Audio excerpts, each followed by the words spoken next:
उतर रहा होगा। वातावरण और मर्यादा, अब तो मर्यादा विकास तो बहुत हुआ है, आबादी बढ़ गई लेकिन बर्बादी बहुत बढ़ी। विकास बहुत ऊंचाई पर पहुंच गया है लेकिन मर्यादा का विनाश हो गया है। गलत कह रहा हूं क्या मैं? सोचिए, उन्नति और अवनति, उत्कर्ष और अपकर्ष। जो उत्कर्ष पर था वो अपकर्ष की ओर चला गया, और जो अपकर्ष था वो उत्कर्ष पर पहुंच गया। आप कहोगे महाराज तो फिर फायदा क्या मिला है? फायदा बताएं आप। आपको संसार की चकाचौंध पर ध्यान नहीं देना है। कहां विकास हो रहा है, कहां विनाश हो रहा है, कहां उत्कर्ष, कहां अपकर्ष। आपको अपने आप पर विचार करना है। वो क्या? ये जो प्रतिवर्ष कथा आप सुनते हो, उसका एक ही फायदा है कि जो हमारे जाने अनजाने के पाप संग्रहित हो जाते हैं, वो कथा सुनने से दूर हो जाते हैं। इसका मतलब है कि व्यक्तित्व का विकास होता है। किसका विकास? व्यक्तित्व का विकास होता है। जैसे बीमारी अंदर कोई आ जाती है तो उसको दूर करने के लिए औषधि की आवश्यकता पड़ती है। चाहे जितना तुम परहेज करो, चाहे जितनी अच्छी व्यवस्था में रहो, लेकिन वर्ष में कोई ना कोई एक नई बीमारी अंदर प्रवेश कर ही जाती है। नई, पुरानी तो है वो अलग, नई बीमारी कोई ना कोई प्रवेश कर जाती है। इसलिए प्रतिवर्ष ये राम कथा की औषधि, क्यों भाई, इसका डोज आपको दिया जाता है। इसका औषधि का डोज ये दिया जाता है। तो बोलो भाई, जो आएगा डोज लेगा उसी पर प्रभाव पड़ेगा। पड़ेगा कि नहीं पड़ेगा? आप कहो महाराज पूरे घर पे, तो पूरे घर पे क्यों, जो यूज करेगा, जो उसे पान करेगा, जो उसको लेने की चेष्टा रखेगा और उसके अनुपान पर चल जाएगा, उसको लाभ हो जाएगा, और नहीं चलेगा तो नुकसान। जैसे मैं बैठा हूं, चलिए मैं अपने ऊपर ही बात ले रहा हूं, ये गारंटी नहीं है कि मेरे अंदर कोई दोष नहीं है। मैं कहता हूं मेरे अंदर दोष है, मैं कह रहा हूं, तुम क्या कहोगे? मैं गारंटी ये दे दूं कि मेरे अंदर कोई कमी नहीं है, ये मिथ्या भाषण होगा। भगवान के अलावा संसार में कोई भी व्यक्ति निर्दोष नहीं है, सब में कोई ना कोई दोष है। बस अंतर इतना है कि कम मात्रा में है। कितनी मात्रा है? कम, कम मात्रा में है दोष, और लोगों के अंदर ज्यादा होगा। लेकिन ये नहीं कह सकते कि दोष नहीं है। अभी भगवान के चरणों में सुबह पुष्प चढ़ाओ, शाम को मुरझा जाता है। जो चरणों में चढ़ा है, बोलो भाई, वो मुरझा जाता है। सिंदूर भी हनुमान जी के शरीर से उतारा जाता है। क्यों भाई, क्यों उतारा जाता है? उसको हनुमान जी से दूर क्यों किया जाता है, आप ही बताओ। कमी देख करके ही तो पुजारी दूर करता है, बोलो भाई, कि अब इसमें कमी आ गई है, सिंदूर को अब हटाना चाहिए, अब नया सिंदूर चढ़ाना चाहिए। एक बात बताओ, कपड़ा आज आपने पहना, कल आप क्यों नहीं पहन रहे हो इसको? क्योंकि इसमें गंदगी आ गई है। क्या आ गई है? कमी। लेकिन साधु के शरीर पे भी पड़ा रहा, फिर भी गंदगी आ गई। क्यों भाई? पुष्प भगवान के चरणों में चढ़ा रहा, फिर भी वो दूसरे दिन चढ़ाने के लायक नहीं रहा। भगवान के शरीर पर वस्त्र पड़े रहते हैं, उनको भी पुजारी दूर करता है। बोलो भाई, क्यों? ये परंपरा है, दूर करने की परंपरा है। धूल धक्कड़ ना जाने कितने प्रकार के तमाम, क्यों भाई, धूल धक्कड़ वाले प्रयोग हो गए हैं। अच्छा एक बात बताओ, ये धूल किसने भेजी भगवान के पास कि कपड़े भगवान के अलग करने पड़े? ये संसार वालों ने, सड़क पर चलने वाले वाहन ने, लोगों ने नहीं। मंदिर में कहां से धूल आ गई? रोज साफ करते हो, शाम को बोलो भाई, फिर कचरा उतना ही निकलता है कि नहीं निकलता है? तुम ही लोग लाए हो। ऐसे ही साधु के शरीर में दोष तो नहीं होता है, लेकिन संसार में रहता है तो संसार वाले ही कोई ना कोई दोष दे देते हैं। अब तुम ही लोगों पे बात आ गई कि नहीं आ गई? किस पर आ गई जल्दी बोलो? तुम लोगों पर बात आई कि तुम लोगों ने दिया है दोष। अच्छा एक बात बताओ, भोजन नहीं पचा, ज्यादा किसने खिलाया? जिद करके। तुम लोगों ने थोड़ा सा ले लो, हमारे हाथ से ले लो, थोड़ा बहू के हाथ से ले लो, थोड़ा बेटे के हाथ से ले लो। क्यों भाई? सुबह वो परेशान हो गया, किसने किया? संसार वालों ने। लेकिन रोज भगवान की कथा कहता हूं, इसलिए मन के मैल को रोज साफ कर देता हूं, इसलिए चिंता नहीं। चिंता इसलिए नहीं है क्योंकि रोज कथा कहता हूं। ऐसा कोई दिन नहीं जाता है जिस दिन कथा न कहता हूं। बोलो, बेकार दूर होंगे कि नहीं होंगे? जल्दी बोलो। होंगे होंगे होंगे। इसलिए साधु बनाओ न, कभी का मिटर गया होता। जाने कितने बाबा क्यों बाबूजी बन गए। बोलो, बन गए कि नहीं? किसके कारण बने? दोषों के कारण। लेकिन इस शरीर के ऊपर या और साधुओं के शरीर के ऊपर दोष हावी क्यों नहीं हो रहा है? या तो वो भगवान की कथा कह रहा है या भगवान का भजन कर रहा है। बस दो ही कारण हैं, और तीसरा कोई कारण नहीं है। वो ही बचा है जो भजन कर रहा है और भगवान की कथा कह रहा है। हम रोज कथा कह रहे हैं भगवान, कोई दिन नहीं जाता है ऐसा। कहां से रहेगा दोष? आता है लेकिन भाग जाता है, चला जाता है, दूर हो जाता है।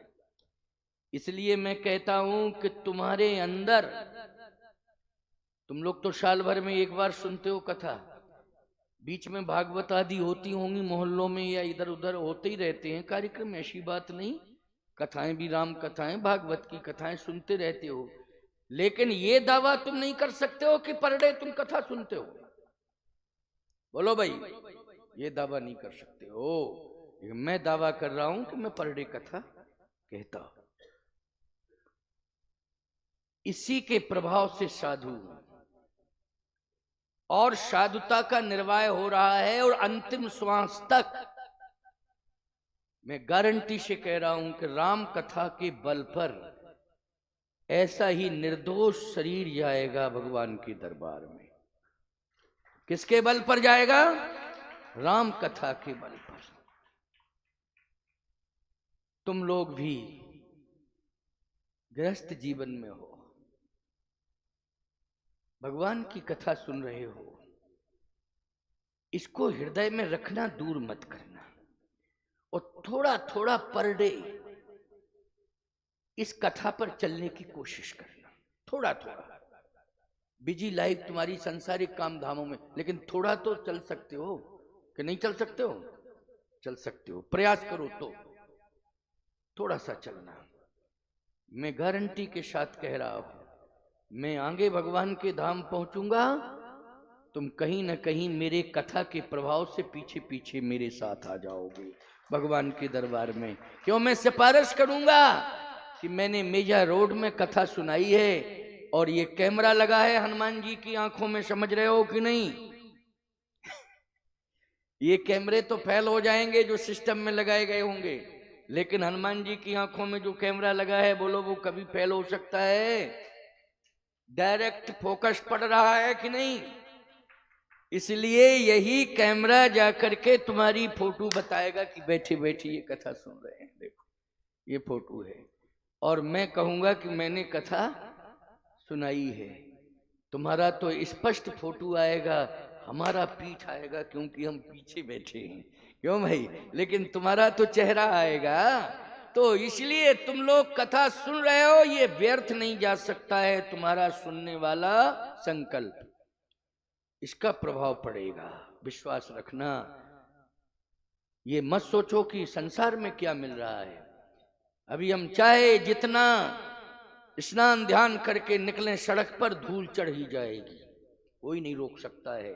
चाहे जितनी बंद गाड़ी में चलें, लेकिन थोड़ा तो निकलना पड़ेगा गेट खोल के बाहर, और जैसे ही निकलेंगे तैसे ही जो है धूल आ जाएगी। लेकिन इस संसार की धूल को दूर करने के लिए हमें भगवान की कथा रूपी अमृत और भगवान के श्री चरणार बिंदों की रज को प्राप्त करना है। तो हमारे ऊपर संसार की धूल का कोई प्रभाव नहीं पड़ेगा, हम निश्चित रूप से भगवान के धाम के अधिकारी रहेंगे। ये मैंने आपको कथा का महत्व बताया है, कथा का अनुभव मैंने किया है, इसलिए मैं बता रहा हूं। रोज कहता हूं ना, रोज कहता हूं, उसका प्रभाव पड़ रहा है और बहुत बड़ा प्रभाव पड़ रहा है। जितना प्रभाव एक स्थान पर स्थायी रूप से रहने में नहीं पड़ता, उतना यत्र तत्र सर्वत्र कथा सुनाने से पड़ रहा है। समझ रहे हो कि नहीं? अच्छा एक बात बताओ, आप लोग किसी भी व्यवसाय से जुड़े हो, खेती से जुड़े हो, प्रतिष्ठान से जुड़े हो, सरकारी संस्थान से जुड़े हो, वकील बैठे हैं यहाँ, क्यों भाई? सतीश जी बैठे, आप भी वकील हैं, क्या नाम है आपका? उपाध्याय जी, सतीश जी, ये और वकील बैठे हों तो ये मत कहना हमको वकील ही नहीं माना, नाम ही नहीं लिया हमारा महाराज ने, हैं? लेकिन जितनों के नाम याद हैं उनकी बात कर रहा हूं। जितना बुद्धि का व्यायाम कोर्ट में होता होगा उतना घर में नहीं होता होगा। कोई भी वकील अगर घर में स्थायी रूप से रह जाए तो सारी धाराएं भूल जाएगा, उसका ज्ञान पूरा पढ़ा लिखा चौपट हो जाएगा। वो हो जाएगा कि नहीं हो जाएगा? ऐसे ही चाहे जितना बड़ा वक्ता हो, संत हो, लेकिन अगर निरंतर अभ्यास में नहीं रहेगा तो उसका ज्ञान चला जाएगा। ऐसे ही भजन निरंतर होता रहे तो भजन का अभ्यास बढ़ता रहेगा, कथा निरंतर होती रहे, अभ्यास बढ़ता रहेगा। माताओं, आपने अनुभव किया, बहू बीमार है और सास जो है स्वस्थ है, गलत नहीं कह रहा हूं। बहू बीमार है, सास क्यों स्वस्थ है?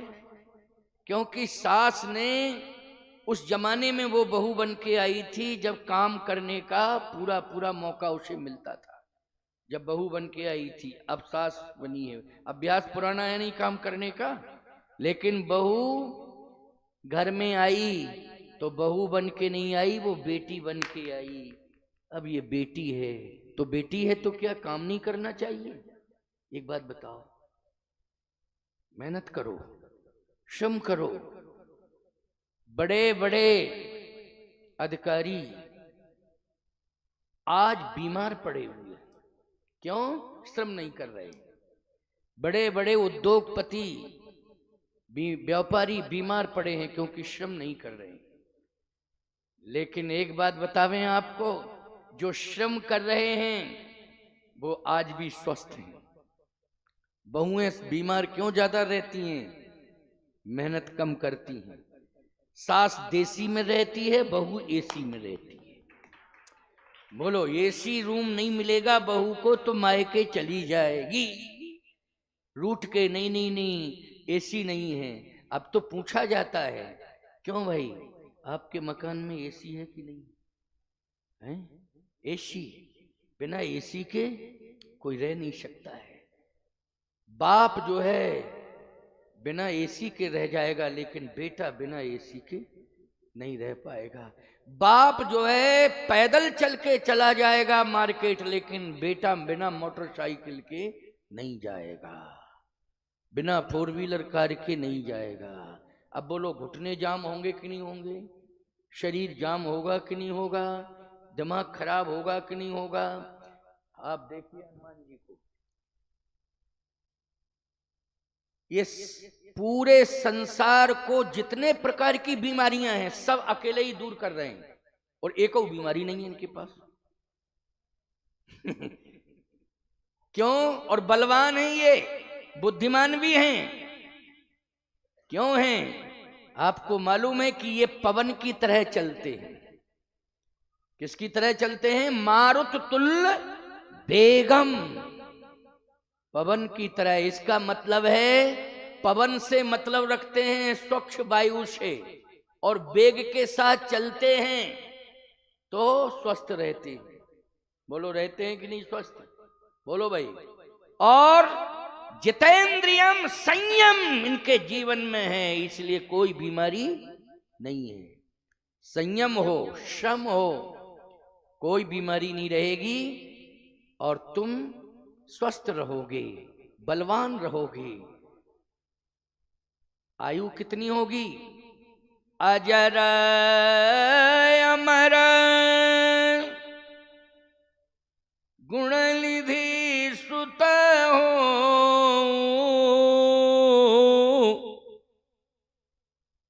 अजर अमर।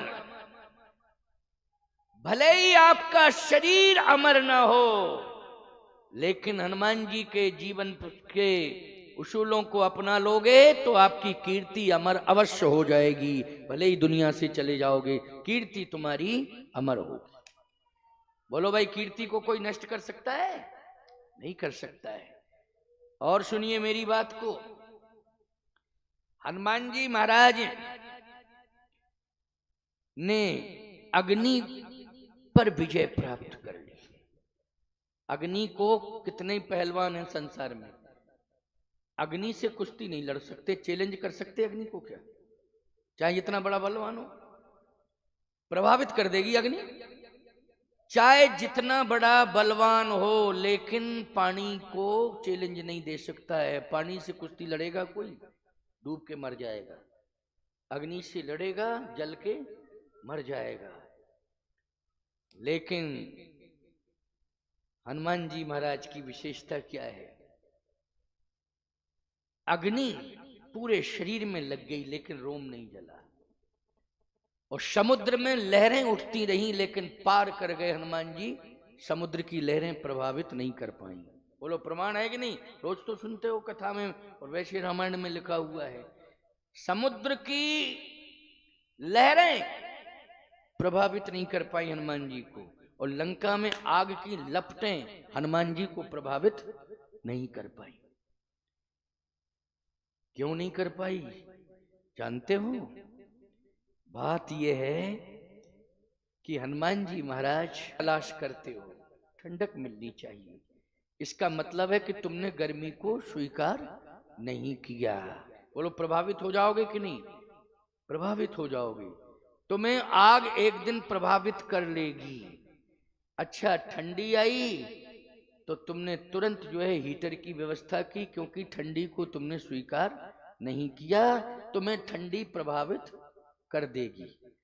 अच्छा बोलो, जितना तुम गर्मी में गरम गरम वातावरण में रहते हो, ठंडक में, उतना ही सर्दी जुकाम होता है कि नहीं होता है?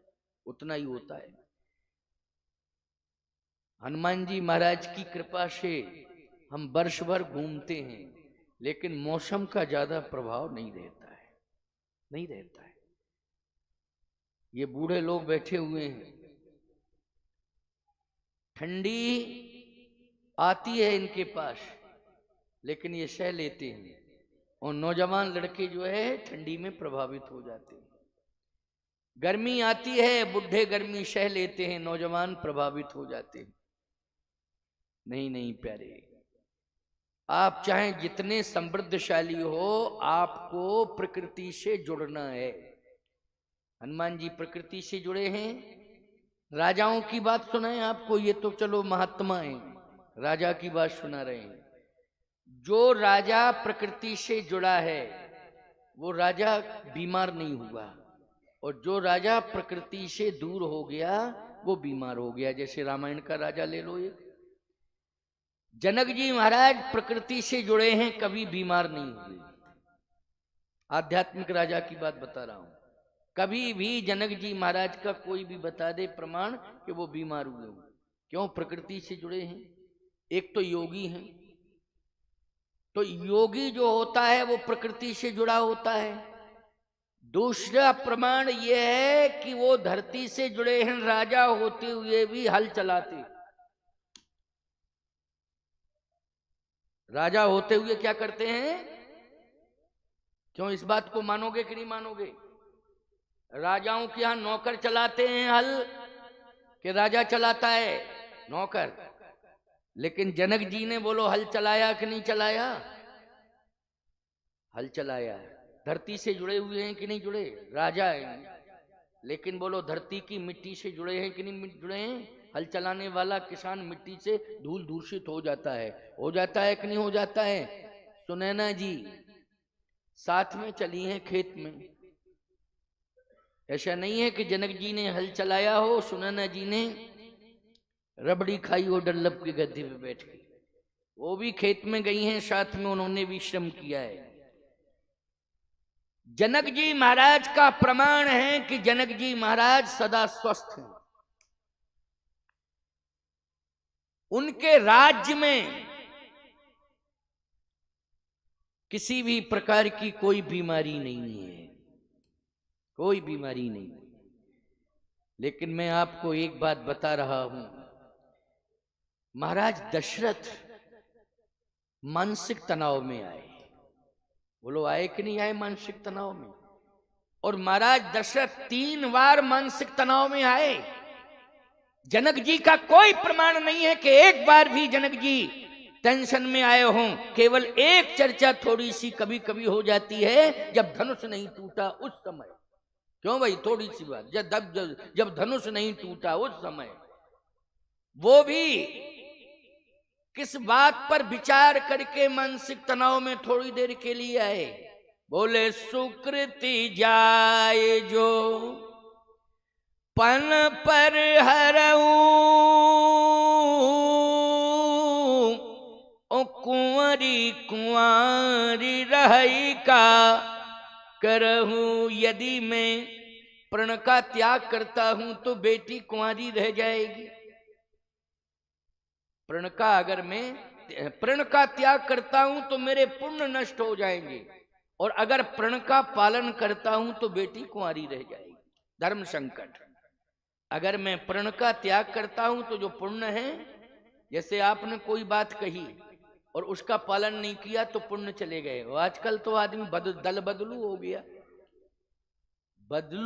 बदलू हाल बदल जाता है, लिखा पढ़ी में बदल जाता है। वैसे तो मौखिक बात तो छोड़ो, हैं लिखा पढ़ी में बदल जाता है।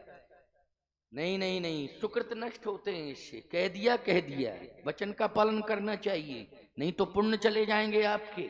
लोग कहते भले ही चले जाएं, लेकिन हमारी संपत्ति न जाए, प्राण भले ही चले जाए। पता नहीं संपत्ति के प्रति कितना प्रेम हो गया है। ये संपत्ति तो कितनी बचाओगे, ये तो चली ही जाएगी, ये बचेगी नहीं। क्या राजाओं के राज्य बचे? उनके खजाने बचे? महल बचे? किले सब ढह गए। जिस गांव में छोटे छोटे किले थे, आज डस्टबिन बन गए। पूरा कचरा गांव भर वहीं फेंकता है कि नहीं फेंकता है? बोलो, पूरे गांव का डस्टबिन बन गया वो।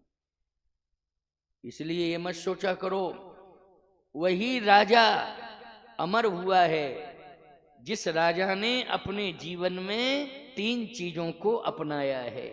चाहे राजा हो, चाहे महात्मा हो, चाहे सामान्य संसार का प्राणी हो, सामान्य से सामान्य, 3 बातों पर जिसने विचार किया है उसी की गाथा अमर हुई है, चाहे कोई भी हो। क्या?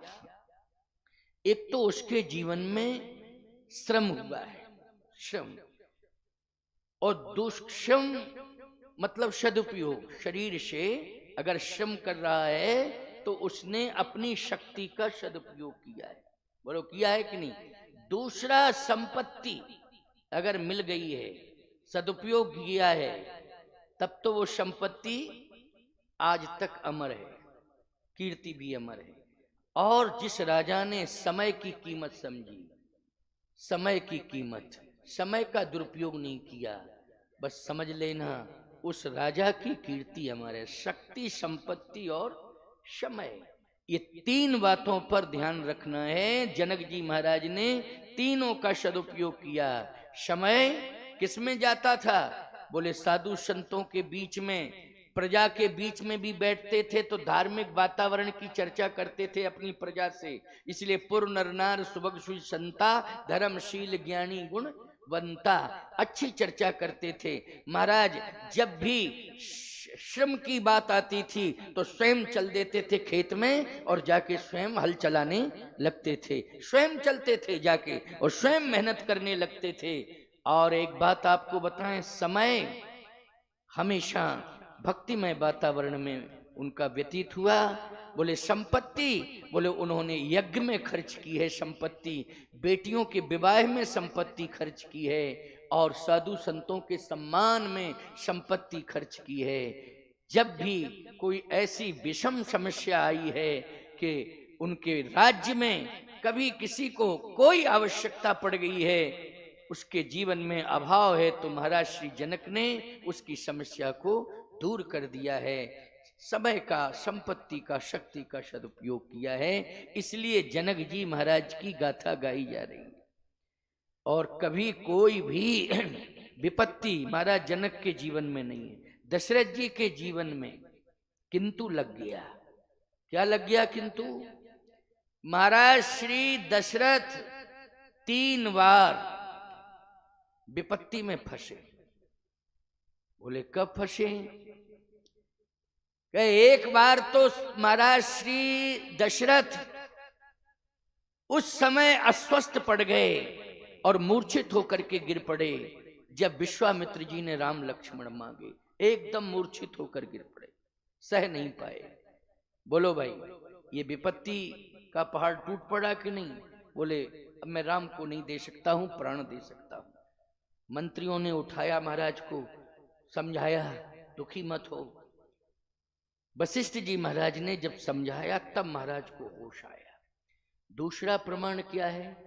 दूसरा प्रमाण यह है कि महाराज जब राम जी बन जा रहे हैं, उस समय राम जी को बन जाते हुए देखा तो मूर्छित होकर गिर पड़े। और तीसरा संकट तो इतना बड़ा आया, टेंशन आया कि जब सुमंत जी लौट के आए, बोले राम नहीं लौटे, 14 साल बाद लौटेंगे।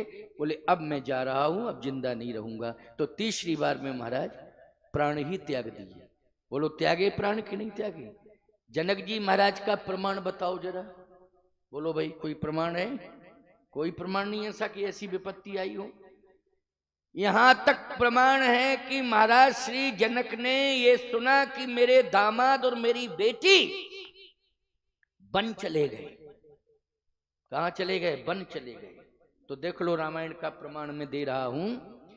महाराज जनक से पूछा नारद जी ने कि बेटी आपकी वन चली गई है और तपस्विनी का भेष बना करके वो चित्रकूट में रह रही है। तो जनक जी, पुत्री पवित्र किए कुल दो, सुजस धवल जग के सब को। ए बेटी, आज तूने पिता और पति दोनों के कुल को पवित्र कर दिया है। बोलो ये दुख है कि प्रसन्नता है? जल्दी बताओ, प्रसन्नता है कि नहीं? जब वन का समाचार सुना कि मेरी बेटी राजपाट छोड़ करके और तपस्वी के भेष में चली गई है, छाया नहीं है सिर के ऊपर, पैरों में पदत्राण नहीं है, कंठ का कीर्ण मार्ग पर चल के गई है। बोलो रोना चाहिए था कि नहीं रोना चाहिए था? लेकिन पुत्री पवित्र किए कुल दो, जबकि महाराज श्री दशरथ क्या कह रहे हैं जब राम बन जा रहे हैं, और जनक जी क्या कह रहे हैं, दोनों की वाणी सुन लो। मैं दोनों की वाणी सुना रहा हूं, इसलिए कहता हूं कि विचार पूर्वक वाणी का प्रयोग करो और अपने जीवन में संकीर्ण विचारधारा को दूर करो। चाहे जितने बड़े धार्मिक तुम क्यों ना हो, महाराज दशरथ इतने धार्मिक थे, लेकिन महाराज श्री दशरथ की सोच क्या है सुन लीजिए, और जनक जी की सोच क्या है। जिस समय राम जी जा रहे हैं तो क्या कह रहे हैं दशरथ जी महाराज,